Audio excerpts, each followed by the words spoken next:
أبا عبد الله يا أبا عبد الله.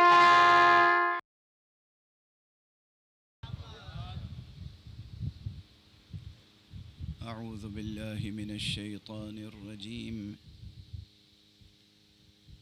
بسم الله الرحمن الرحيم. الحمد لله رب العالمين،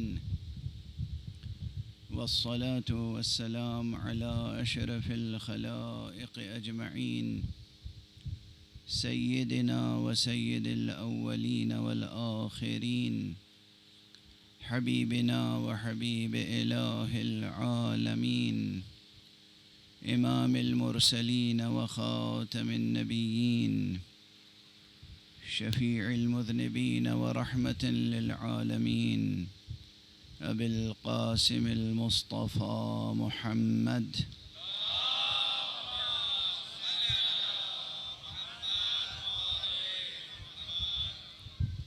وعلى أهل بيته الطيبين الطاهرين الهداة المهديين المعصومين المظلومين، واللعنة الدائمة على أعداء الحق والدين. أما بعد، فقد قال الله تعالى عز اسمه في محكم كتابه ومتقن خطابه: بسم الله الرحمن الرحيم. إنما المؤمنون الذين آمنوا بالله ورسوله ثم لم يرتابوا وجاهدوا بأموالهم وأنفسهم في سبيل الله، أولئك هم الصادقون. صدق الله العلي العظيم.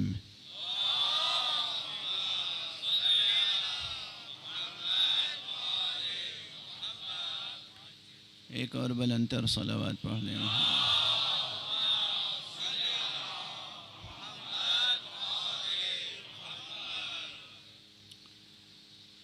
مجلس عزائے حسینی ہے، اور ان مجالس میں جو بنیادی نصابی کتاب ہے وہ قرآن مجید ہے.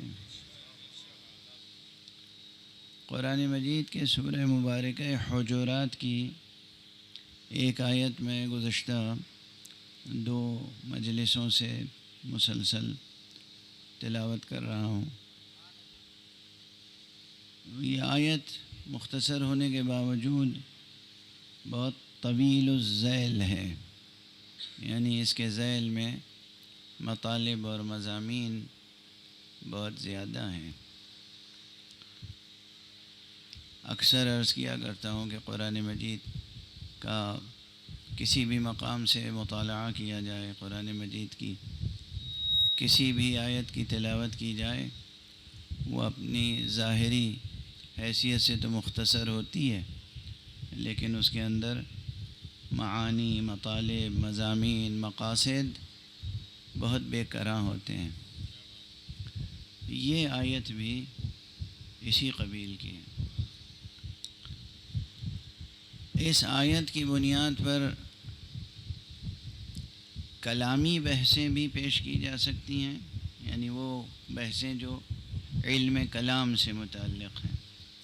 علم کلام اس علم کو کہتے ہیں جس میں اصول دین اور اعتقادات سے متعلق بحث کی جاتی ہے، اسے کہتے ہیں علم کلام اصطلاحاً. اور اسی آیت کے ضمن میں علم اخلاق کے مبانی پر بھی گفتگو ہو سکتی ہے،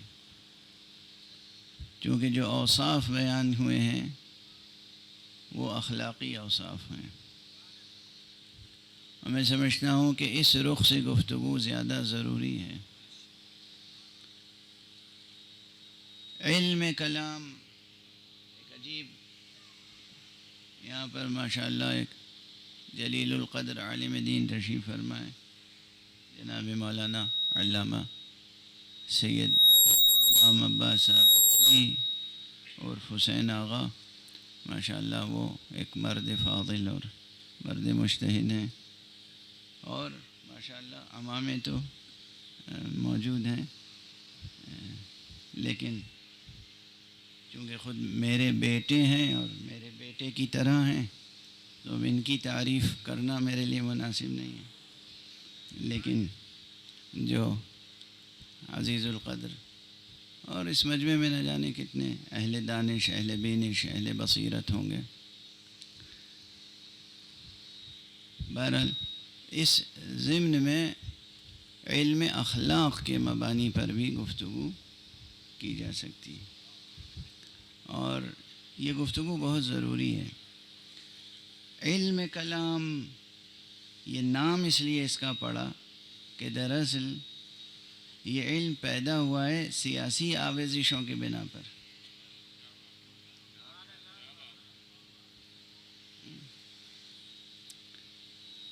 ورنہ اس کا نام تھا اصلاً الفقہ الاکبر. الفقہ الاکبر یعنی اصول دین کا علم. الفقہ الاصغر یعنی فروع دین کا علم. اور قرآنی ٹرمینالوجی میں الفقہ یعنی دین کی سمجھ بوجھ. تو اب دین میں اصول دین کی سمجھ بوجھ بھی شامل ہے اور فروع دین کی سمجھ بوجھ بھی شامل ہے. اب اگر یہ بحثیں اصول دین سے متعلق ہوتی ہیں تو اسے کہا جاتا تھا اور کہا جانا چاہیے الفقہ الاکبر. اگر فروع دین سے متعلق ہیں تو الفقہ الاصغر.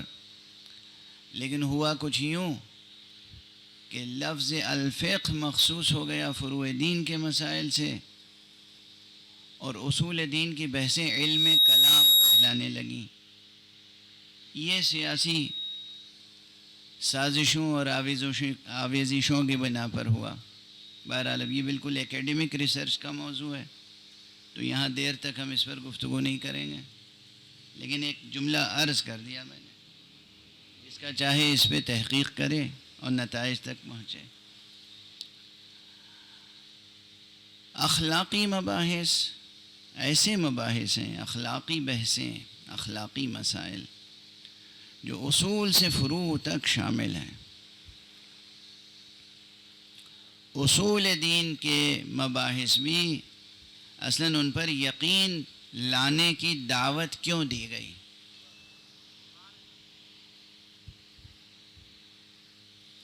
اللہ سبحانہ و تعالی کس لیے اصرار فرماتا ہے کہ مجھے اپنا معبود مانو اور میرے علاوہ کسی کو اپنا معبود نہ بناؤ؟ کیا اس سے حق سبحانہ و تعالیٰ کا کوئی فائدہ وابستہ ہے؟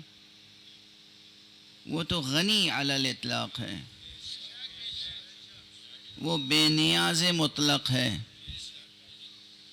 اسے کسی شے کی کسی شے سے کوئی حاجت نہیں ہے.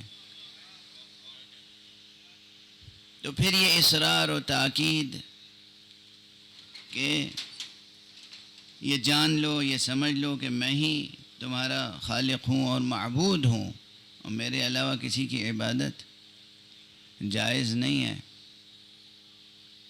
یہ جو یقین توحید پر پیدا کرنے کی دعوت دی گئی، یہ بھی کس لیے؟ صرف اس لیے تاکہ انسان کے اندر جو شجرہ اخلاق ہے اس کی جڑیں مضبوط ہو جائیں.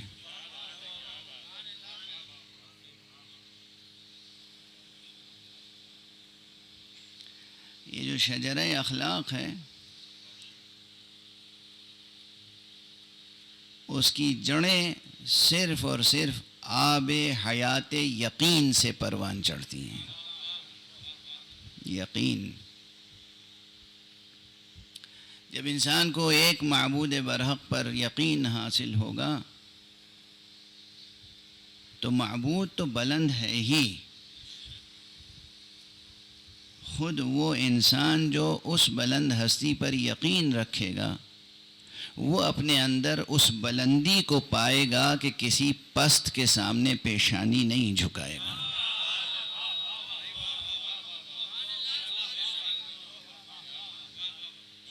اب اس کی بالکل محسوس مثال دے دوں میں. یہ نہ سمجھیے کہ میں سیاسیات پہ بات کر رہا ہوں. آپ ہیں ماشاءاللہ ایک اچھے خاصے انسان، ایک اچھے بزنس مین، ایک اچھے انسان، آپ کے پاس بھی 2-4 نوکر ہیں. اور فرض کیجئے کہ کسی ملک کا کوئی سربراہ ہے، اس کے پاس بھی 2-4 نوکر ہیں. نوکر آپ کے پاس بھی ہیں، نوکر سربراہ کے پاس بھی ہیں.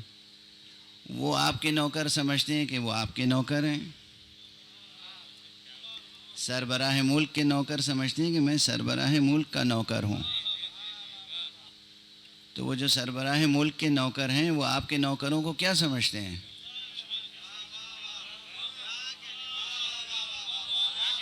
اور آپ کے نوکر تو آپ کے نوکر آپ کو کیا سمجھتے ہیں؟ ہیں وہ بھی نوکر، مگر سربراہ ملک کے نوکر ہیں. براہ راست اگر سربراہ ملک کے نوکر ہیں، لیکن لفظ تو ایک ہی ہے. بس کہ آپ نے اپنا کوئی سیکریٹری رکھا اور جو ملک کا سربراہ ہے اس نے اپنا کوئی سیکریٹری رکھا، تو ڈکشنری میں سیکریٹری کے میننگ تو ایک ہی ہیں. وہ میز پر لکھا ہوا تو سیکریٹری وہاں بھی ہے یہاں بھی ہے، مگر جو وہ سیکریٹری ہے وہ کس کا سیکریٹری ہے؟ وہ پھر آپ کے سیکریٹری کو کیا سمجھے گا اور آپ کو کیا سمجھے گا؟ واضح ہوئی بات؟ ٹھیک ہے نا؟ یہاں تک بات بالکل بچے بھی سمجھ گئے ہوں گے. تو اگر آپ میں سے ہر ایک کے دل میں یقین خدا ہو اور یہ رشتہ برقرار ہو کہ ہم تو اس کے بندے ہیں، اگر یہ یقین محکم اور مستحکم ہوگا اور زندہ یقین ہوگا کہ ہم اس کے بندے ہیں، تو ہم اس کے علاوہ کسی اور کو کب خاطر میں لائیں گے؟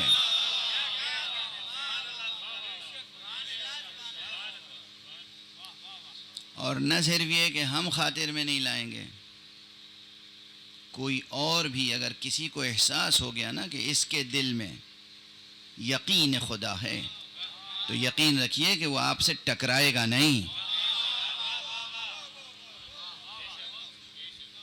جب کسی کو احساس ہو جائے کہ یہ شخص یقین رکھتا ہے خدا پر، یہ اللہ کا بندہ ہے، پھر کوئی اس سے دنیا کے معاملات میں کیا ہوتا ہے؟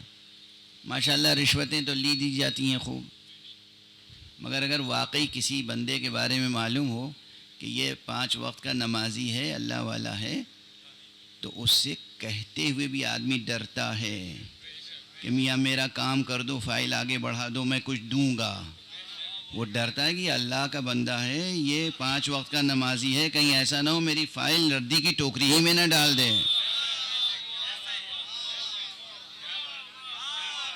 ڈرتے ہیں نہیں؟ احساس ہو جائے، ادراک ہو جائے کہ یہ شخص اللہ والا ہے، یہ شخص غلط بات نہ سنتا ہے نہ کرتا ہے، پھر اس سے گفتگو کرتے ہوئے خوف آتا ہے. تو اگر یقین پیدا ہو جائے دل میں حقیقتاً حق سبحانہ و تعالیٰ کا، تو پھر نہ آپ کی پیشانی کسی کے سامنے جھکتی ہے، نہ کوئی اور آپ کو جھکانے کی کوشش کرتا ہے، سوائے اس کے کہ جو خود کافر محض ہو. یہ جانتے ہوئے کہ یہ شخص خدا کا بندہ ہے، پھر بھی باکراہ بجبر چاہے گا کہ میرے سامنے جھکے، میرے سامنے جھکے، میرے سامنے جھکے.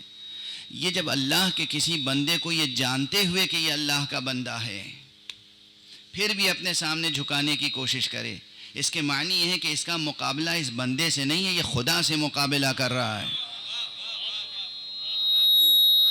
اتنا مسئلہ سمجھ میں آ گیا تو سمجھ میں آ جائے گا کہ حسین نے بیعت کا انکار کیوں کیا تھا اور اصرار بیعت کرنے والے کی حیثیت کیا تھی. صلوات پڑھ لیں محمد و آل محمد.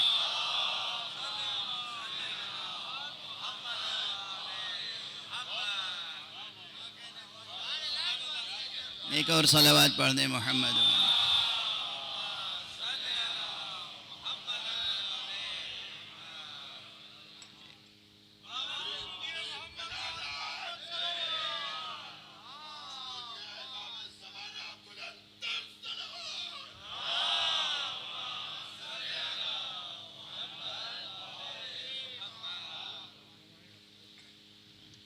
تو یہ جو ہے، اب یہیں پر عرض کر دوں، آپ دن رات، آج کل تو محرم کے ایام میں دن رات سنتے رہتے ہیں، سماعت فرماتے رہتے ہیں کہ حضرت ابو عبداللہ علیہ السلام نے کیا فرمایا تھا، کیا کہا تھا؟ میں بیعت نہیں کروں گا، ان مثلی لا یبایع مثلہ، مجھ جیسا اس جیسے کی بیعت نہیں کر سکتا۔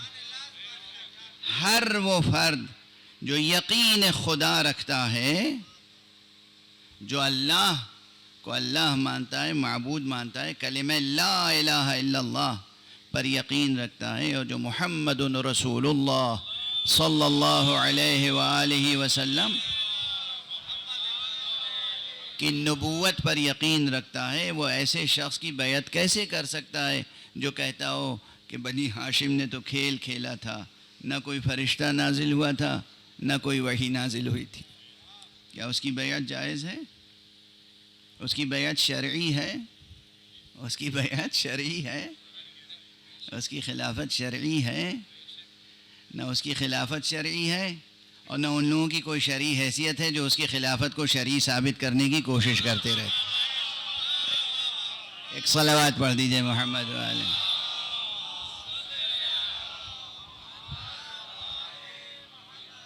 کوئی شرعی حیثیت نہیں ہے، کوئی شرعی حیثیت نہیں۔ بہرحال شریعت کا تعلق خدا سے ہے۔ اپنے گھر بیٹھے کچھ قانون بنا لیجئے، وہ شرعی نہیں ہوتا۔ جب تک دنیا میں ہے دل بہلاتے رہیے، جس دن آنکھ بند ہوئی معلوم ہو جائے گا ٹھکانہ کہاں ہے۔ سرکار رسالت میں آپ صلی اللہ علیہ وآلہ وسلم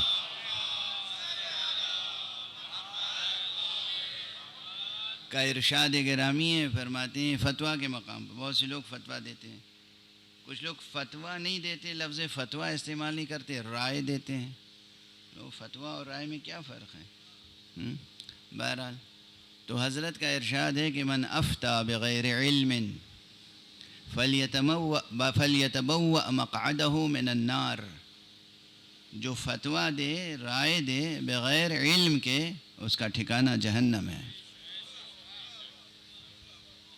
فلیتبوأ مقعدہ من النار، اس کا ٹھکانہ جہنم ہے۔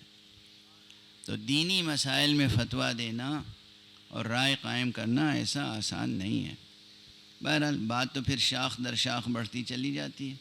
میں مرتکز رکھوں گا آپ کے ذہن کو اس نقطے کی طرف کہ عقائد کی بنیاد کیوں ڈالی گئی؟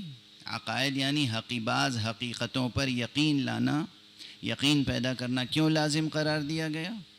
اللہ کو کوئی فائدہ نہیں ہے، اللہ کی کوئی نیاز مندی نہیں ہے، اللہ کی کوئی احتیاج نہیں ہے، وہ محتاج نہیں ہے۔ مقصد یہ ہے کہ آپ سر بلند رہیں۔ دیکھیے ہر باپ کی یہ خواہش ہوتی ہے کہ اس کا بیٹا ہر میدان میں سرخرو رہے، رہتی ہے نہیں رہتی ہے؟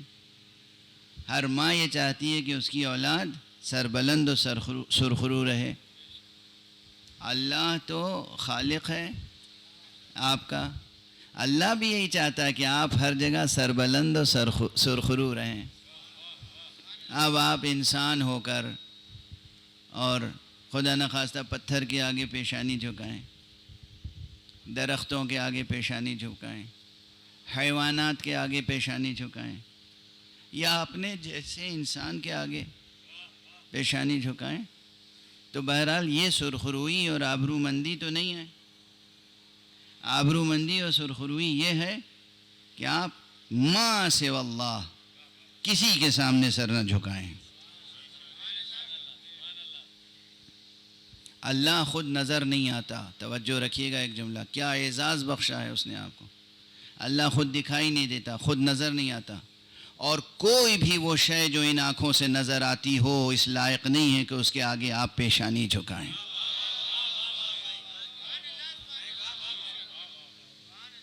خدا کی قسم ذرا ان مطالب کو ذہن نشین تو کریں۔ سورج جیسا چمکتا ہوا ستارہ ہو، یا چاند ہو، یا آسمانوں کی بلندیاں ہوں، یا زمین کی تہیں ہوں، یا سرب فلک بلند پہاڑ ہوں، یا سمندر ہوں، کوئی شے کتنی ہی ہیبت رکھتی ہو، لیکن اس کے آگے انسان کو سر جھکانے کی اجازت نہیں ہے۔ کوئی بھی شے جو ان آنکھوں سے نظر آتی ہو اس لائق نہیں ہے کہ انسان سر جھکائے، تو پھر خدا خود نظر نہیں آتا، اور اس کے علاوہ کوئی شے ایسی نہیں جس کے آگے سر جھکائیں آپ۔ تو بتائیے، اپنا یقین پیدا کر کے اور اپنی عبادت کی دعوت دے کے اس نے آپ کو سر بلند ہی کیا ہے نا۔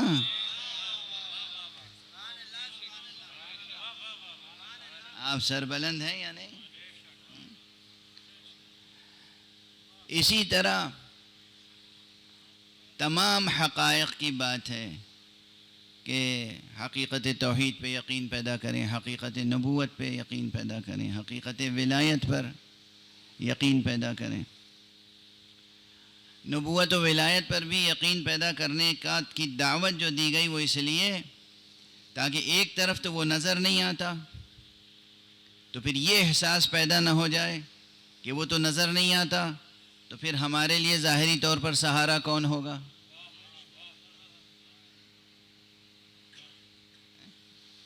اس لیے اس نے کہا کہ ہم نظر تو نہیں آتے مگر ہم نے بھیجے ہیں تمہاری ہدایت و پرورش کے لیے۔ لیکن دیکھو، انہی پر یقین لانا جو ہماری طرف سے جائیں، گھبرا کے اپنے اندر سے کسی کو، اپنے درمیان میں سے کسی کو نہ بنا لینا، ورنہ اس کا کوئی فائدہ نہیں ہوگا۔ جیسے تم ہو ویسے ہی وہ ہے، فرق نہیں ہے۔ جیسے تم ہو ویسے ہی وہ ہوگا جسے تم بناؤ گے، مگر میں جسے بناؤں گا اس کو تھوڑا بہت ویسا بناؤں گا جیسا میں ہوں۔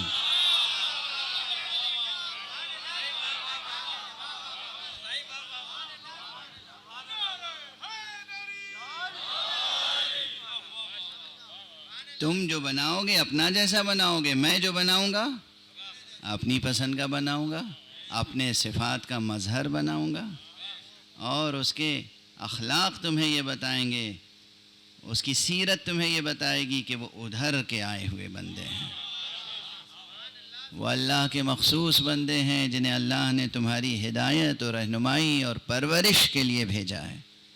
رب وہ ہے مگر شان ربوبیت ان سے ظاہر ہوتی ہے۔ رب وہ ہے مگر شان ربوبیت ان سے ظاہر ہوتی ہے۔ ہادی وہ ہے مگر ہدایت ان کے واسطے سے ملتی ہے۔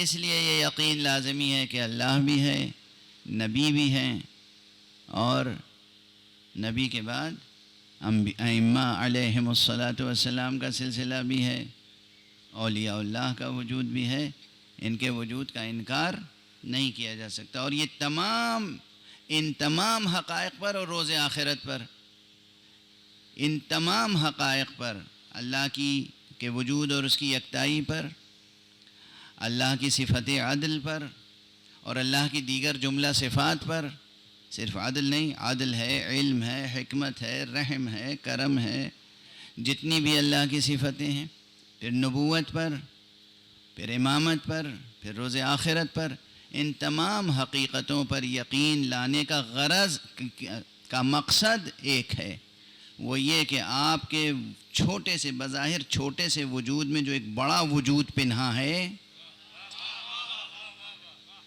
وہ اپنے اوج کمال تک پہنچے، وہ پروان چڑھے۔ قد تو یہی رہے گا آپ کا جو ہے، لیکن اس چھوٹے سے قد میں ایک بہت بڑا عالم چھپا ہوا ہے۔ یہ جو عالم چھپا ہوا ہے، آپ اپنے اس اوج کمال تک پہنچیں، اس کے لیے ان حقیقتوں پر یقین ضروری ہے۔ اور یہی سفر جو ہے سفر اخلاق کہلاتا ہے۔ یہ جو سفر ہے کہ آپ کے اندر جو پوشیدہ ایک انسان ہے،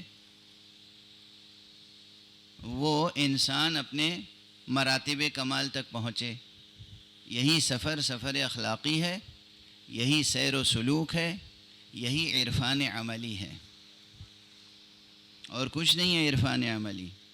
بعض حضرات یہ سمجھتے ہیں کہ عرفان عملی حاصل ہوتا ہے دنیا سے کٹ جائیے، اپنے فرائض بھولا دیجئے، نہ قد یمین سے کمانا ہے اور نہ بیوی بچوں کے لیے کچھ سوچنا ہے، بس مسجد کے ایک گوشے میں بیٹھے ہیں اور دن رات اللہ ہو اللہ ہو اللہ ہو کر رہے ہیں۔ یہ سیر و سلوک نہیں ہے، یہ سیر و سلوک نہیں ہے۔ دوسروں کے دیے ہوئے پر زندگی بسر کرنا سیر و سلوک نہیں ہے، خود اپنے قد یمین سے کما کر دوسروں کو کھلانا سیر و سلوک ہے۔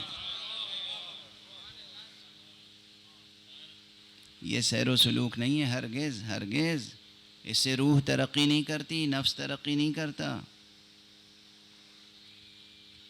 سیر و سلوک یہ ہے کہ عملی زندگی میں زندگی کی تلخیوں کو، زندگی کی سنگینیوں کو، زندگی کے نشیب و فراز کو طے کریں اپنے سر و سینے سے، اور اس یقین کے ساتھ جو یقین آپ کو حاصل ہے، اور اس کے بعد اسی یقین کی روشنی میں، اسی کے احکام کی روشنی میں آپ سفر طے کریں۔ یہ ہے سیر و سلوک، یہ ہے اخلاقی سفر کہ جب آپ کا شجر سایہ دار وجود بارور ہو جائے، یعنی اس میں بار آ جائے، اس میں پھل آ جائے۔ اب اس ضمن میں مختلف باتیں مختلف مجلسوں میں عرض کرتا رہا ہوں۔ ایک جملے میں صرف یاد دہانی کرا کے آگے بڑھ جاؤں گا کہ کئی مجلسوں میں، اور آج صبح کی مجلس میں بھی جو کراچی میں گزارش کی تھی، یہ بات میں نے عرض کی تھی کہ تمام فضیلتوں کی جو ماں ہے فضیلت میں، وہ محبت ہے۔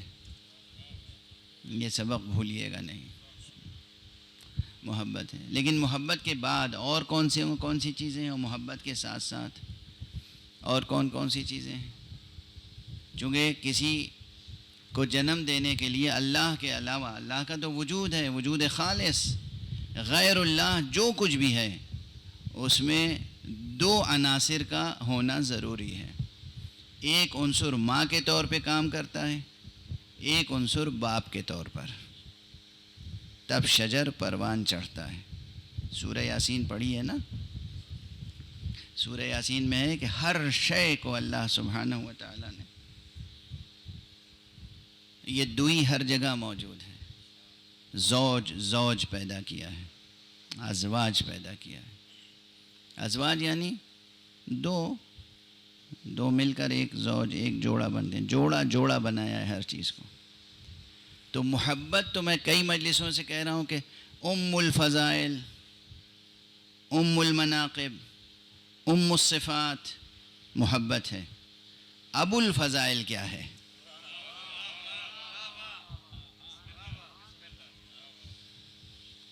ابو المناقب کیا ہے؟ یہ سخن گسترانہ باتیں نہیں ہیں۔ میں اس لیے ممبر پہ نہیں کہتا ہوں کہ بس جسے کہتے ہیں نعوذ باللہ کہ لفظی گورکھ دھندا ہے، الفاظ بس استعمال کرنی ہو، 1 گھنٹہ پورا کرنا ہے۔ یہ میرا مشن نہیں ہوتا ہے، اتنا تو جانتے ہیں نا آپ حضرات۔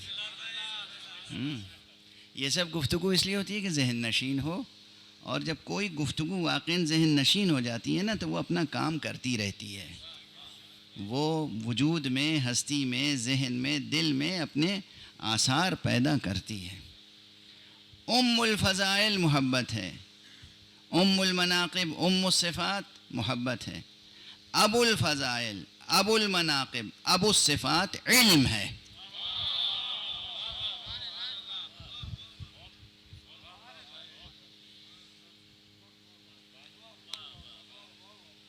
جب تک رحم محبت میں صلب علم سے قطرہ آب وجود نہیں پہنچتا، شجر اخلاق بارور نہیں ہوتا۔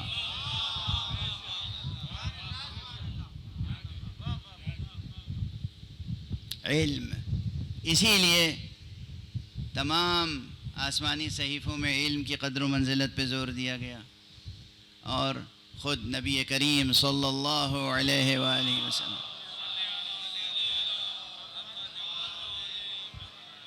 نے علم پر کتنا زور دیا ہے۔ مشہور حدیث ہے، اب ہر ایک دہراتا ہے، لیکن بہرحال میں بھی گزارش کر رہا ہوں، بچے بھی یاد رکھیں گے، بڑے بھی یاد رکھیں گے، اور کچھ بھی ہو جائے، خاص طور سے بچوں سے اور جوانوں سے، کچھ بھی ہو جائے، طلب علم کا عوض کوئی شے نہیں ہے۔ آپ کو کوئی لا کے یہ کرۂ ارض کے برابر سونا چاندی دے دے اور کہ علم حاصل کرنا چھوڑ دو، تو اس کو ٹھوکر مار دینا، مگر علم حاصل کرنا نہ چھوڑنا۔ اب سمجھ میں آئی علم کی قدر و قیمت؟ یہ قول میرا نہیں ہے، یہ میں نقل کر رہا ہوں، یہ قول اس کا ہے کہ جو ابو الاقدار کی نسبت سے بھی پدرانہ حیثیت رکھتا ہے۔ یہ قول امیر المؤمنین امام المتقین علی ابن ابی طالب علیہ السلام۔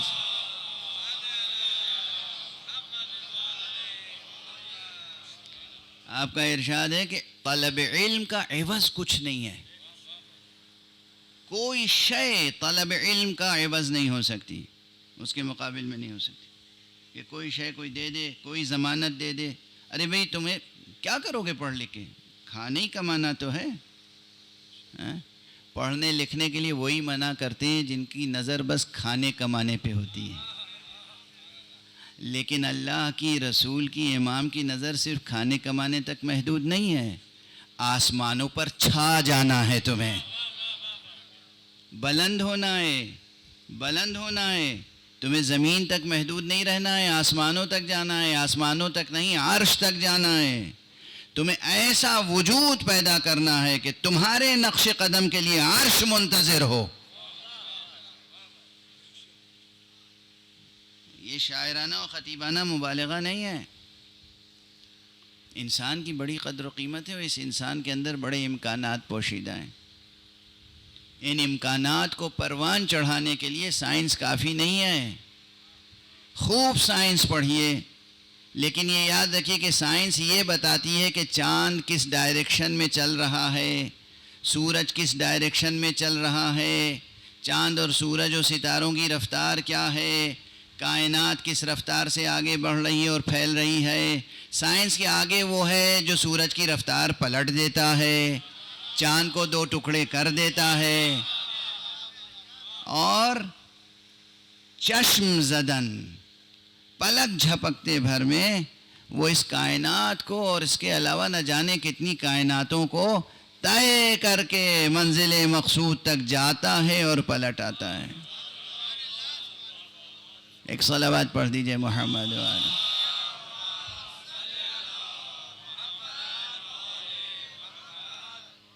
سائنس کی حدود اپنی جگہ، سائنس سیکھنی چاہیے، پڑھنی چاہیے، سائنس کی قدر شناسی کا حق ادا کرنا چاہیے، لیکن سائنس کو دین اور مذہب کی بنیاد نہیں بنانا چاہیے۔ وہ جو ایک سوال آج کل ہر ذہن میں ہے، سائنس مذہب کی، دین کی بنیاد نہیں بن سکتی۔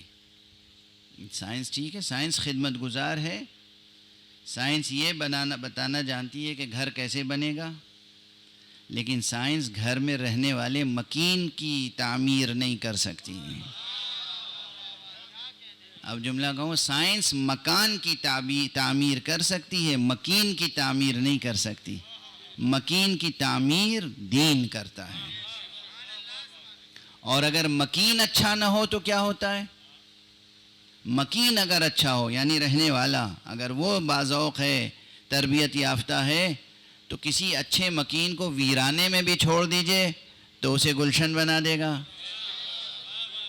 اور کسی ایسے شخص کو جو اچھا مکین نہ ہو، گلشن میں اور محل میں بھی چھوڑ دیجئے تو وہ اس گلشن اور محل کو بھی ویرانہ بنا دے گا۔ یہ مکین کی تعمیر اور تربیت یہ دین اور مذہب کا کام ہے، اور وہ اصول دین کو، اس پر یقین پیدا کرنا اس لیے لازم ہے کہ اخلاق کی جڑیں مضبوط ہوں۔ فروع دین پہ عمل کرنا اس لیے ضروری ہے کہ اخلاق کا تنا مضبوط ہو، اور یہ دونوں جب مضبوط ہوں گے تو پھر یقیناً شاخوں پر آنے والی کلیاں کھلیں گی، پھول کھلیں گے، اور بہار آئے گا، ثمر آئے گا، اور آپ کے شجر وجود کی ہر شاخ پھلوں سے لدی ہوئی ہوگی. پھر لوگ آپ کو دیکھ کے سمجھیں گے کہ جب یہ ایسے ہیں تو ان کے مولا کیسے ہوں گے.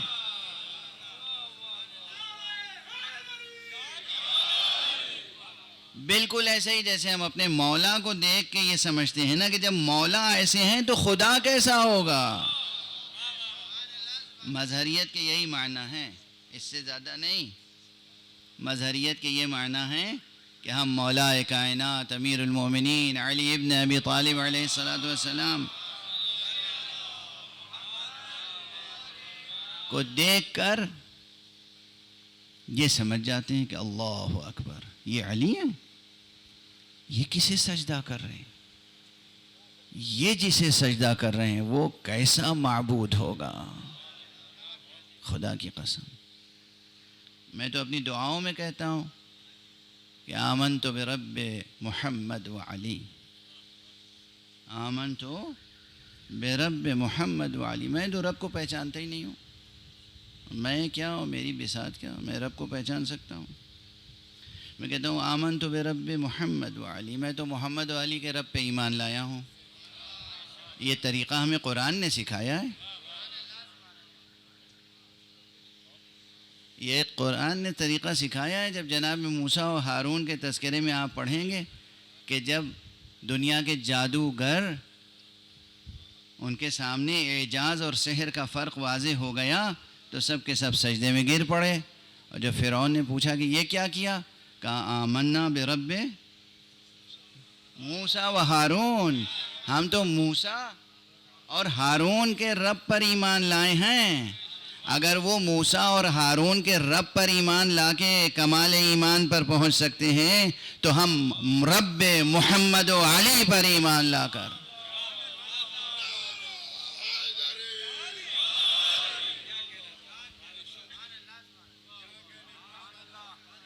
میں اپنی تنہائیوں، مجمع کو سنانے کے لیے نہیں، تنہائیوں میں، رات کی تنہائیوں میں کہتا ہوں پروردگار میں تجھے نہیں پہچانتا، میں تو محمد و علی کا پروردگار سمجھ کے تجھے سجدہ کرتا ہوں اور انہی کا واسطہ دے کے تجھ سے طلب کرتا ہوں. جس کے واسطے سے پہچانا ہے اسی کے واسطے سے طلب کرنے میں کوئی شرک نہیں ہے. یہ شرک نہیں ہے، یہ بدعت نہیں ہے. یہ جملہ بھی اکثر کہتا رہا ہوں، اکثر. اور یہ ایک مکمل علم کلام کی بحث ہے. یہ توحید شناسی میں اصل شے خدا شناسی نہیں ہے، اصل شے وسیلہ شناسی ہے. خدا کو کیا پہچانیں گے آپ؟ توحید شناسی میں کیا بحث کر لیں گے؟ خدا کے علم کی مقدار ناپ لیں گے؟ کیا پہچانیں گے خدا کو؟ خدا کی قدرت کو ناپ لیں گے یونٹس میں کہ اتنی، جیسے سائنس میں انرجی کو اور ہر طرح کی انرجی کے لیے الگ الگ پیمانے اور پیمائشیں ہیں. آپ اللہ کی قدرت کو پیمائش کے ذریعے معین کر سکتے ہیں؟ کیا پہچان لیں گے خدا کو؟ خدا کی قدرت، خدا کا علم، خدا کی رحمت، خدا کی رافت، خدا کی فیاضی کس چیز کو سمجھ لیں گے؟ کچھ نہیں سمجھ سکتے. اصل بحث توحید شناسی میں وسیلہ شناسی ہے. اصل بحث توحید شناسی میں یہ ہے کہ اللہ کی طرف سے پیغام لانے والے کو صحیح سمجھ لیں. ایسا نہ ہو کہ مصطفیٰ پر ایمان لے آئیں اور ساتھ میں مسلمہ کذاب پر بھی ایمان لے آئیں. یہ نہیں ہو سکتا. یہ سب نبوت شناسی بھی دراصل فرع توحید شناسی ہے. اسی لیے مقام بحث میں گزارش کر چکا ہوں اور کرتا رہتا ہوں کہ اصول، جیسے میں نے اخلاقیات میں عرض کیا کہ اخلاقیات میں ام الاقدار محبت ہے، ابو الاقدار علم ہے. اسی طرح میں نے اصول دین کی بحث میں کہا تھا کہ اصل الاصول صرف ایک ہے. لوگ بحث کرتے ہیں 5 یا 3، 3 یا 5. میں نے کہا 3 5 کرنا چھوڑ دیجئے، ایک کو مان لیجئے، توحید. بس توحید مان لیجئے. توحید کا تقاضا ہے کہ نبوت کو تسلیم کریں. توحید کا تقاضا ہے کہ امامت کو تسلیم کریں. توحید کا تقاضا ہے کہ روز آخرت پر یقین پیدا کریں. یہ سب توحید پر یقین کی شاخیں ہیں، اصل الاصول توحید ہے. تو توحید پر یقین پیدا کرنے کے بعد اصل مسائل وسیلہ شناسی کے ہیں. کون ہے جو حق کی طرف سے پیغام سچا لا سکتا ہے، اور جو حق کی طرف سے پوری امانت داری کے ساتھ ہمارا پیغام لائے گا وہی تو اس قابل ہوگا کہ جو ہماری دعا اللہ تک بغیر کسی خیانت کے لے جائے. تو مقام دعا میں بھی اگر توسل محمد و آل محمد علیہم الصلاۃ والسلام سے کیا جائے، انبیاء سے، اوصیاء انبیاء سے، تو یہ کوئی شرک نہیں ہے، کوئی بدعت نہیں ہے. جو یہاں سے کہے کہ شرک ہے، بدعت ہے، شرک ہے، بدعت ہے، یقین کر لیجئے کہ وہ یا تو واقعاً کوئی کنفیوژن ہے اور یا پھر کوئی سیاست ہے. بہت واضح. دو اسلام چل رہے ہیں، دو اسلام چل رہے ہیں. جو اسلام اللہ کے رسول کے گھر سے چلے وہ الہی اسلام ہے، جو پبلک کے بیٹھکے سے چلے وہ سیاسی اسلام. یہ صرف سخن گسترانہ بات نہیں ہے، یہ صرف تقریر کے لیے، آپ کے نعرے کے لیے، واہ واہ کے سبحان اللہ کے لیے نہیں عرض کر رہا ہوں. دنیا بھر کے مستشرقین نے یہ مغالطہ کھایا ہے یا مغالطہ دیا ہے کہ مین اسٹریم اسلام کیا ہے اور فرق کیا ہے. مین اسٹریم اسلام کیا ہے اور فرق کیا ہے؟ مین اسٹریم اسلام وہی ہے جو دل و جان مصطفیٰ سے شروع ہوا. قال اللہ قال رسول اللہ، قال اللہ قال رسول اللہ. ایک طرف اللہ کا قول ہے، رسول کا قول ہے، اور ایک طرف ہمارے جیسے انسانوں کا قول ہے. ایک طرف اللہ کا رسول ہے جو اپنے ہاتھ میں کسی کا ہاتھ لے کے کہہ رہا ہے اس ہاتھ پر بیعت کرو، اور ایک مقام وہ نظر آتا ہے جہاں ایک شخص اٹھا اور دوسرے سے کہا لائیے ہاتھ بڑھائیے ہم بیعت کرتے ہیں. کون سی بیعت معتبر ہوگی؟ جو اللہ کے رسول نے کرائی، جو ہم نے خود سے کر لی.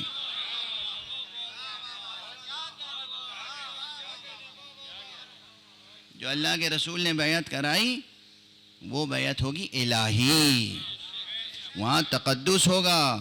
وہ ہے مین اسٹریم اسلام. دھوکہ نہ کھائیں، نہ دھوکہ دینے کی کوشش کریں. وہ ہے مین اسٹریم اسلام. تو جو بہت سے تاریخ نگاروں نے، سو کالڈ ہسٹورینز، انہوں نے تاریخیں لکھی، کتابیں لکھی، تفسیریں لکھی، انہیں سمجھنا ہوگا کہ کیا لکھا اور جواب دینا ہوگا حضور حق کے کیا لکھا. جواب دینا ہوگا اللہ سبحانہ و تعالیٰ کے حضور میں کہ کیا لکھا اور کس کی خوشنودی کے لیے لکھا. جو خانہ مصطفیٰ صلی اللہ علیہ وآلہ وسلم سے چلی بات،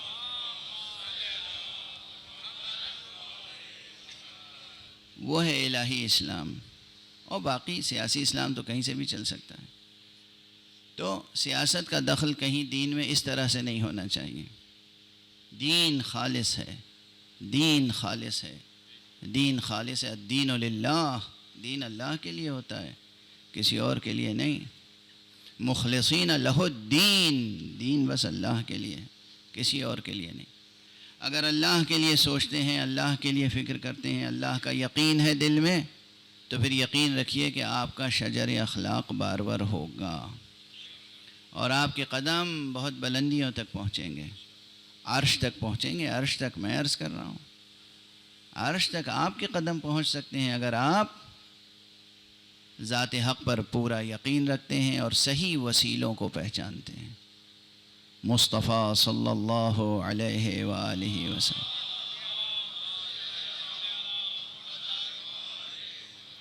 ذات گرامی خاتم النبیین کی معرفت انسانوں کو حاصل نہیں ہے،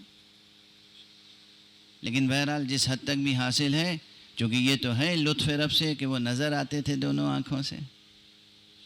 اب میں کیا عرض کروں، خود بھی کچھ صحت میری بہت شاندار نہیں ہے اور وقت بھی تیزی سے گزرتا جاتا ہے اور بغیر کسی معقول تمہید کے کوئی جملہ کہنا بھی اچھا نہیں معلوم ہوتا.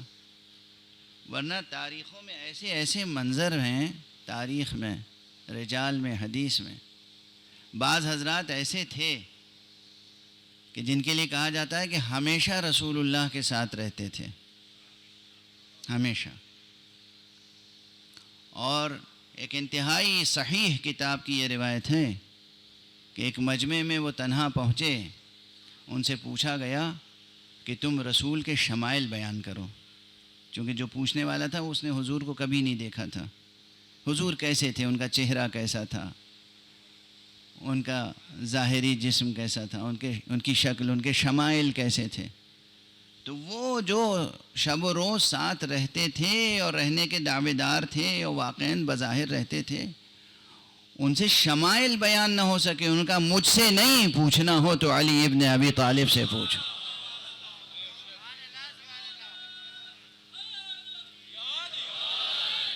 مسلسل ساتھ رہنے کے باوجود جو ظاہری صورت بیان نہ کر سکے، وہ باطنی سیرت کیا بیان کرے گا؟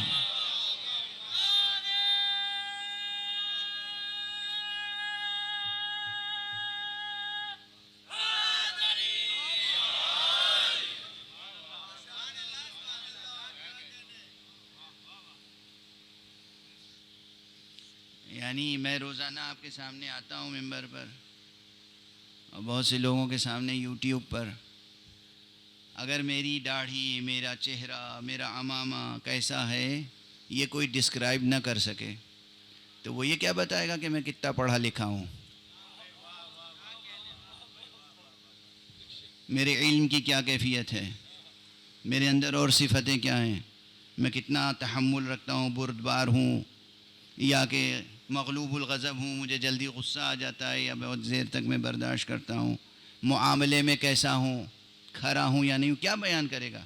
جو صورت دیکھ کے صورت بیان نہ کر سکے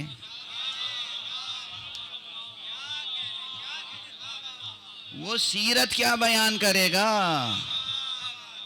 ایک صلوات پڑھ دیجئے محمد و آلہ.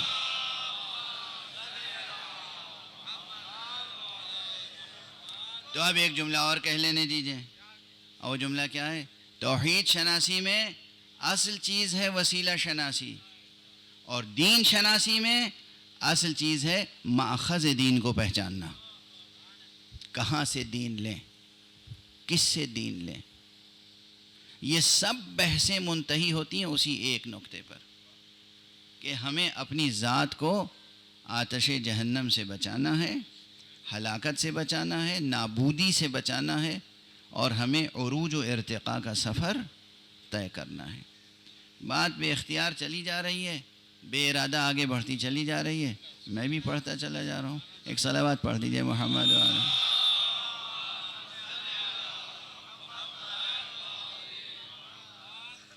دو صفت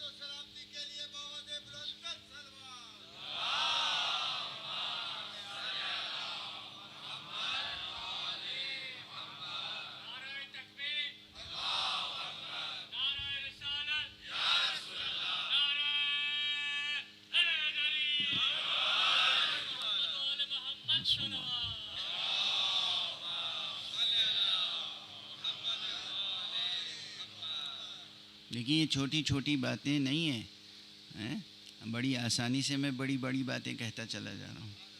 بنیادی کلیدی مطالب آپ کے حوالے کر رہا ہوں. توحید شناسی میں اصل بحث ہے وسیلہ شناسی، دین شناسی میں اصل بحث ہے مآخذ دین، سورسز آف ریلیجن، اس کی بحث ہے. اور یہ تمام بحثیں کس لیے ہیں؟ نہ اللہ محتاج ہے، نہ نبی محتاج ہے، نہ امام محتاج ہے، کوئی محتاج ہمارا نہیں ہے، ہم سب کے محتاج ہیں، تاکہ ہمارا وجود سر بلند رہے، سر فراز رہے، آبرو مند رہے، سرخرو رہے.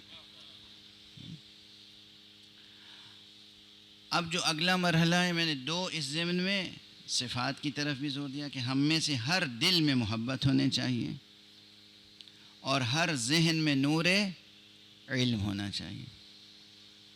اب ایک صفت اور ہے جس پر بہت زور دیا جاتا ہے، بس اسی کے بعد انشاءاللہ ربط کلام ایسا ہوگا کہ معال مجلس حاصل ہو جائے. لیکن اس کو عرض کرنے سے پہلے بھی ایک دقیق تمہید ضروری ہے.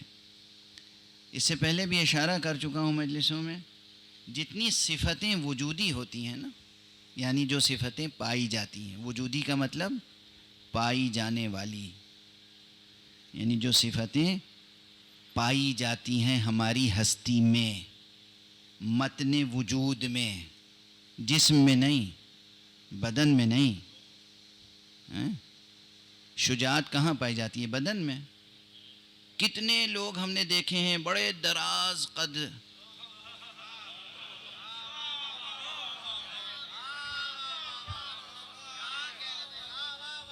معلوم ہوا قد و قامت تو بہت ہے، شجاعت نام کی کوئی چیز نہیں ہے.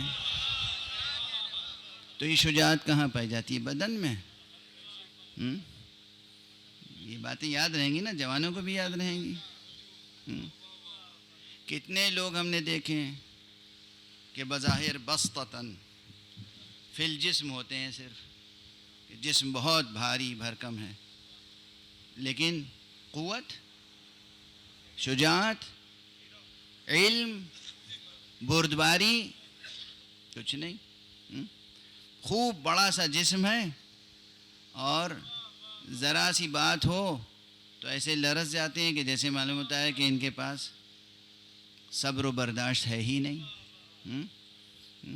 تو جسم میں صفتیں نہیں پائی جاتی. یہ ایک بہت بڑی بحث سمیٹ کے میں نے 2 جملوں میں کہہ دی، یاد رہے گی نا. صفتیں، اخلاقی صفتیں جسم میں، بدن میں نہیں پائی جاتی. بدن میں ہڈی ہے، گوشت ہے، خون ہے، کھال ہے، یہ سب ہے بدن میں. صفتیں کہاں پائی جاتی ہیں؟ صفتیں آپ کے نفس میں اور آپ کی روح میں پائی جاتی ہیں.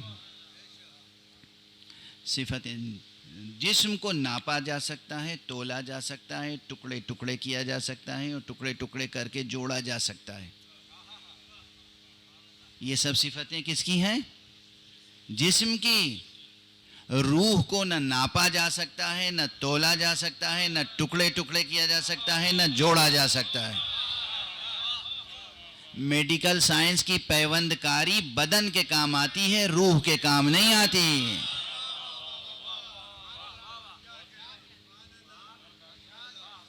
واضح ہے نا یہ سب باتیں. تو صفتیں پائی جاتی ہیں کہاں؟ روح میں. جب ہم کہہ رہے ہیں صفات وجودیہ وجود رکھتی ہیں، صفتیں وجود رکھتی ہیں، تو کہاں وجود رکھتی ہیں؟ روح میں. اچھا، جو چیز روح میں وجود رکھتی ہوگی، روح کی صفت ابھی کیا سمجھ میں آئی؟ روح کو نہ تولا جا سکتا ہے، نہ ناپا جا سکتا ہے، نہ ٹکڑے ٹکڑے کیا جا سکتا ہے، نہ جوڑا جا سکتا ہے. تو جو صفتیں روح میں ہوں گی ان کی بھی صفت یہ ہوگی کہ انہیں ٹکڑے ٹکڑے نہیں کیا جا سکتا. تو جب ٹکڑے ٹکڑے نہیں کیا جا سکتا اور اس میں پیوند کاری نہیں ہو سکتی، تو جتنی صفتیں، یہ دقیق حکمت متعالیہ اور فلسفہ ملا صدرہ کی بحثیں ہیں جو الجھی ہوئی اصطلاحوں میں اور تعریفوں میں بیان کی جاتی ہیں. یہاں میں اس طرح عرض کر رہا ہوں کہ نوجوان جو ہیں ماشاءاللہ انجوائے کر رہے ہیں اور قبول کر رہے ہیں آپ کا ذہن. یہ صفتیں جو روح میں پائی جاتی ہیں، ان میں بھی یہ ہے کہ یہ الگ الگ صفتیں نہیں کہ یہ علم ہے، یہ قدرت ہے، یہ شجاعت ہے، یہ سخاوت ہے. ایسے الگ الگ کوئی چیزیں نہیں ہیں. ان میں وحدت کا رشتہ ہے. ایک ہی نور ہوتا ہے جس کی ایک رخ سے دیکھیے تو شجاعت نظر آتی ہے، دوسرے رخ سے دیکھیے تو علم نظر آتا ہے، تیسرے رخ سے دیکھیے تو رحمت نظر آتی ہے. ایک ہی نور ہے. اگر اس مرتبے پر جا کر وجود صفات کا ادراک حاصل ہو جائے تو پھر فضائل امام بھی سمجھ میں آئیں گے. بہت سے لوگ اس طرح تعریف کرتے ہیں، کسی کو ہم نے دنیا میں نہیں دیکھا جس میں متضاد صفتیں پائی جاتی ہوں سوائے علی ابن ابی طالب کے. جیسے ہی کوئی کہے نا متضاد صفتیں، سمجھ لیجئے کہ نہ صفت کے معنی جانتا ہے، نہ علم اخلاق سے واقف ہے. صفتوں میں تضاد ہوتا ہی نہیں ہے، صفتوں میں وحدت کا رشتہ ہوتا ہے.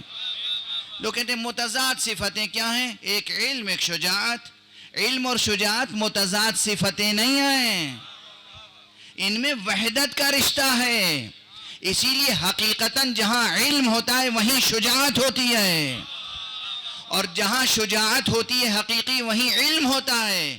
جہاں علم نہیں ہوتا وہاں شجاعت بھی نہیں ہوتی.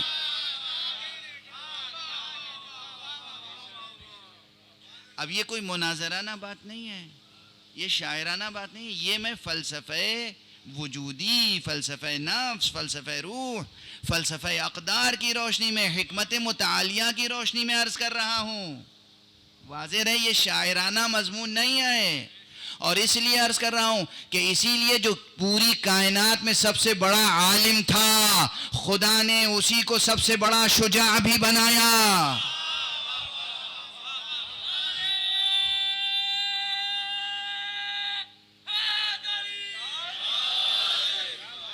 عالم تھا تو شجاع بھی تھا، شجاع تھا تو عالم بھی تھا. اور اس کے مقابلے میں جو دنیا جسے کہتی ہے کہ عالم نہیں تھا، دنیا کو ماننا پڑتا ہے کہ شجاع بھی نہیں تھا. بس اب اس سے زیادہ کہنے کی ضرورت تو نہیں ہے نا. ایک صلوات پڑھ دیجئے محمد والے.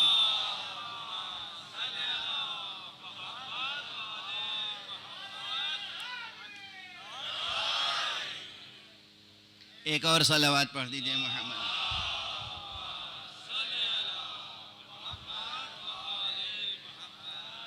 یہ سب علمی بحثیں ہیں عزیزان گرامی، بچوں جوانوں، یہ علمی بحثیں ہیں. یہ سخن گسترانہ باتیں نہیں ہیں، یہ شاعرانہ اور خطیبانہ باتیں نہیں ہیں.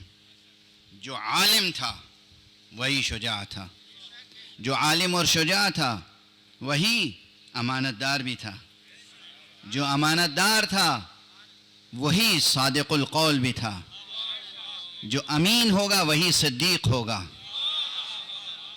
جو صدیق ہوگا وہی امین ہوگا، جو صادق ہوگا وہی امین ہوگا، جو امین ہوگا وہی صادق ہوگا. یہ الگ الگ صفتیں نہیں ہیں. مثال کے لیے کہہ دوں، قول میں امانت کا نام صدق ہے، عمل میں صدق کا نام امانت ہے. صفت ایک ہے، صفت ایک ہے. قول میں اگر امانت ہے تو وہ صدق، عمل میں اگر صدق ہے تو امانت.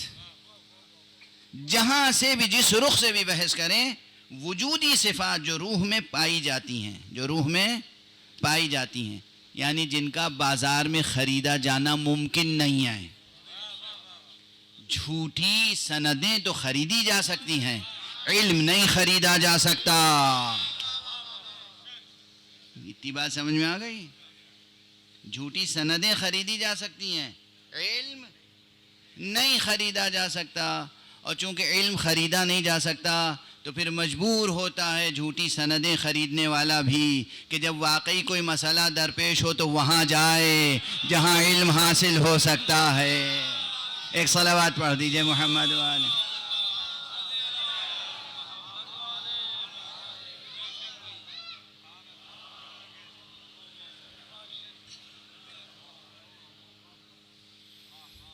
اب ہمارے اور اپنے لیے، اپنے بچوں کے لیے ایک جملہ کہہ دیں. یہ جملہ ویسے تو مشہور ہو جانا چاہیے اب تک، چونکہ 2 3 4 5 سال سے کہہ رہا ہوں کہ دیکھیے، علم حاصل کیجئے.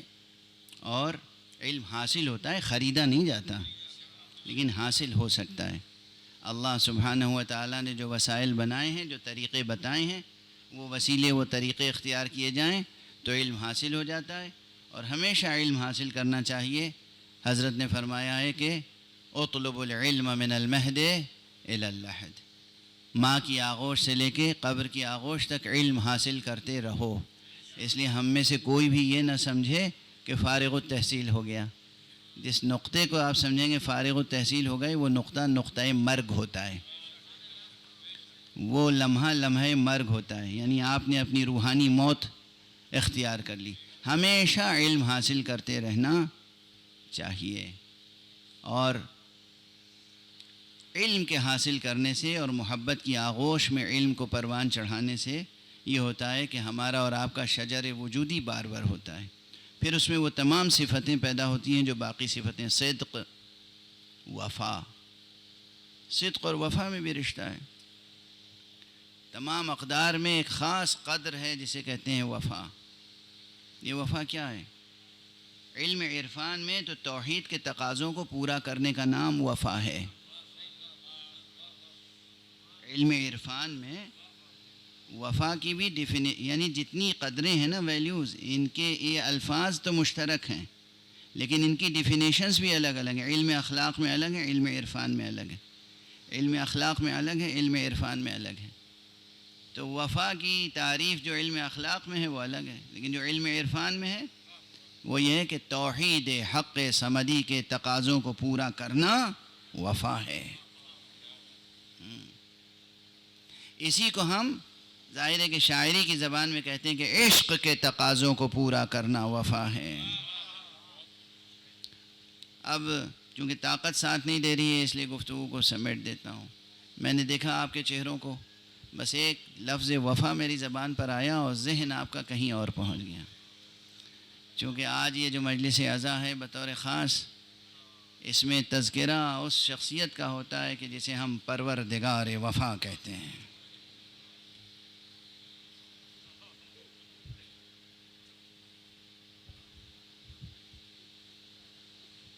اللہ کے شیر کا شیر، علی ابن ابی طالب کا وہ بیٹا جس کا نام عباس ہے. پروردگار آپ حضرات کو توفیق عطا فرمائے کہ زیادہ سے زیادہ اس ذات گرامی کے سلسلے میں معرفت حاصل کرنے کا بھی سفر طے کریں. معصومین یعنی چہاردہ معصومین کا درجہ تو بہت بلند ہے، لیکن چہاردہ معصومین کے بعد جو چند شخصیتیں ہیں جن کی معرفت بھی آسان نہیں ہے، ان میں یہ دو شخصیتیں بہت اہم ہیں. ایک شبیہ رسول حضرت علی اکبر، اور دوسری شخصیت ہے جسے کہنے دیے شبیہ علی، یعنی حضرت ابو الفضل العباس. میرا جی چاہتا ہے، حالانکہ وقت گزر چکا اور میری طاقت بھی ساتھ چھوڑ چکی، لیکن میں قرآن مجید کی ایک آیت کی طرف اشارہ کرنا چاہتا ہوں. اگر آج پوری گفتگو اسی آیت پہ کرتا اور شروع میں خیال آ جاتا تو شاید زیادہ بہتر ہوتا. سورہ مبارکہ بقرہ کی غالباً 249ویں آیت ہے، 249 غالباً، اگر میرا حافظہ غلطی نہیں کر رہا ہے، جہاں طالوت کا تذکرہ ہے. فلما فصل طالوت بالجنود قال ان اللہ مبتلیکم بنہر. جب طالوت لشکر لے کے روانہ ہوئے تو انہوں نے اپنے لشکریوں سے کہا اللہ تمہارا امتحان لے گا ایک نہر کے ذریعے سے. یہ قرآن میں آخر یہ مثالیں پیش کیوں کی جاتی ہیں؟ فمن شرب منہ فلیس منی، تو جو اس نہر سے پانی پی لے گا اس کا مجھ سے کوئی تعلق نہیں ہوگا، وہ ہم میں سے نہیں ہوگا. ومن لم یطعمہ فہو منی، اور جو اس کا ذائقہ بھی نہ چکھے وہ ہوگا مجھ سے، اس کا تعلق ہوگا ہم سے. الا من اغترف غرفۃ بیدہ، سوائے اس کے کہ جو اس دریا سے ایک چلو اٹھا لے. یہ الفاظ قرآن کے ہیں، تاریخ کے نہیں. یہ الفاظ قرآن کے ہیں، تاریخ. قرآن مجید ایسے مناظر پیش کیوں کرتا ہے؟ غور کیا؟ قرآن ایسے منظر کیوں پیش کرتا ہے؟ ماضی کے منظر، اور خصوصیت کے ساتھ ان اللہ مبتلیکم بنہر، اللہ تمہارا امتحان لے گا ایک نہر کے ذریعے سے. اور پھر فمن شرب منہ فلیس منی، جو اس نہر سے پی لے اس کا ہم سے تعلق نہیں ہوگا. گویا ارباب حق کے ساتھ رہنے کے لیے آتش لازمی ہے، پیاس لازمی ہے، نصاب عشق کا حصہ ہے پیاس. ومن لم یطعمہ، اور جو اس کو چکھے بھی نہیں، فہو منی، وہ مجھ سے ہوگا. جو چکھے بھی نہیں، لذت بھی نہ اس کی محسوس کرے، اس کا تعلق ہم سے ہوگا. الا من اغترف غرفۃ بیدہ. میں تو خدا کی قسم جب بھی قرآن پڑھتا ہوں اور اس آیت پہ پڑھتا ہوں تو بے اختیار آنکھیں اشک بار ہو جاتی ہیں، چونکہ یہ منظر ہمیں تو کہیں نہیں ملا سوائے کربلا کے. اللہ نے آزمائش کی ہے اصحاب حسین کی ایک نہر کے ذریعے سے، اور جس نے اس نہر سے پانی نہیں پیا وہی حسینی کہلایا. اور جب علمدار فوج حسینی گئے ہیں تو انہوں نے، روایتوں میں ہے، چلو میں پانی اٹھایا مگر پیا نہیں، پھینک دیا، اور یہ کہہ کے پھینکا کہ ہائے میں کیسے پی لوں. ابھی تو خیمہ گاہ میں بچے الاتش الاتش کی صدائیں بلند کر رہے ہیں.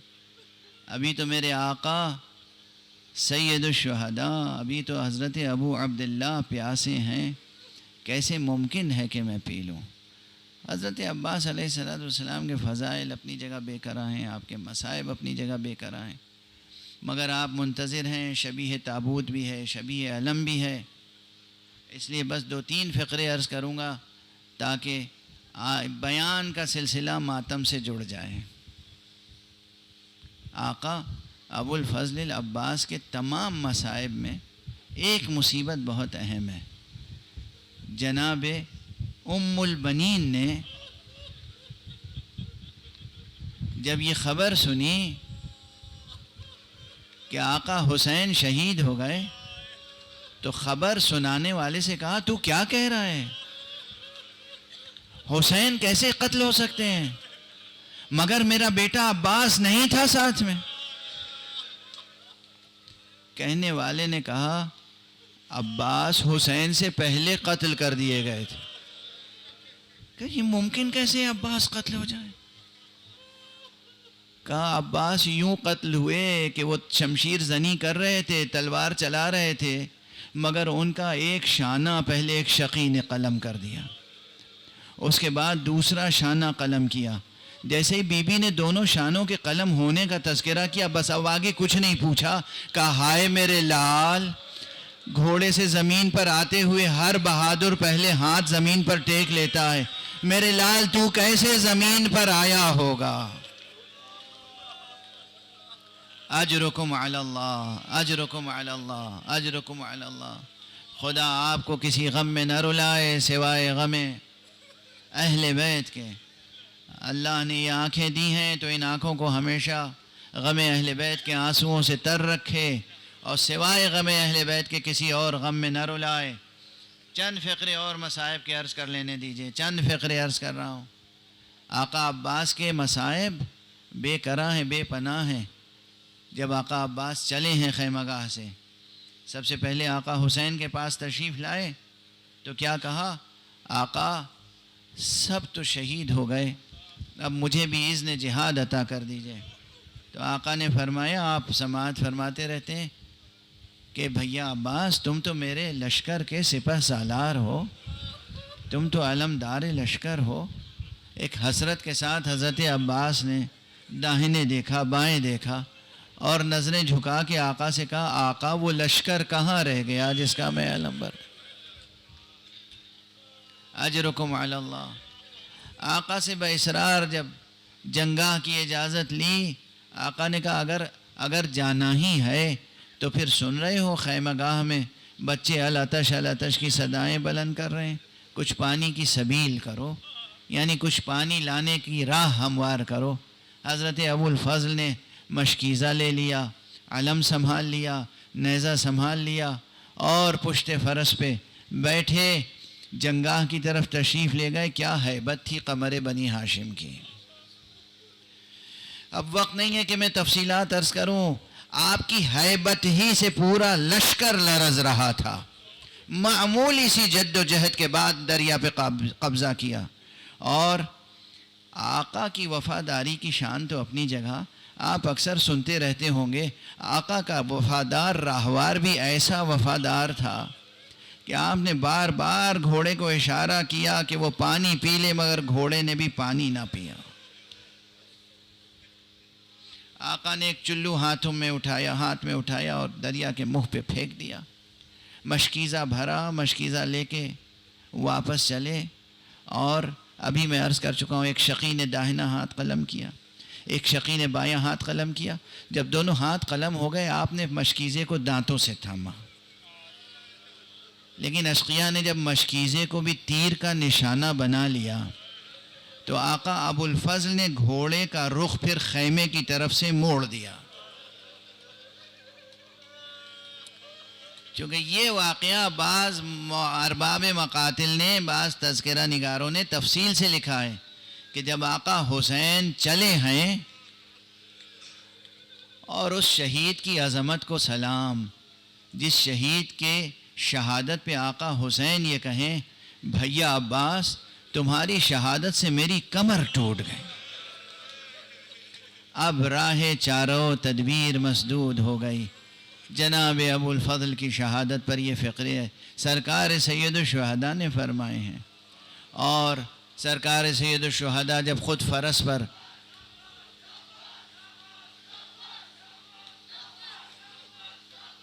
یا عباس یا عباس یا عباس یا عباس یا عباس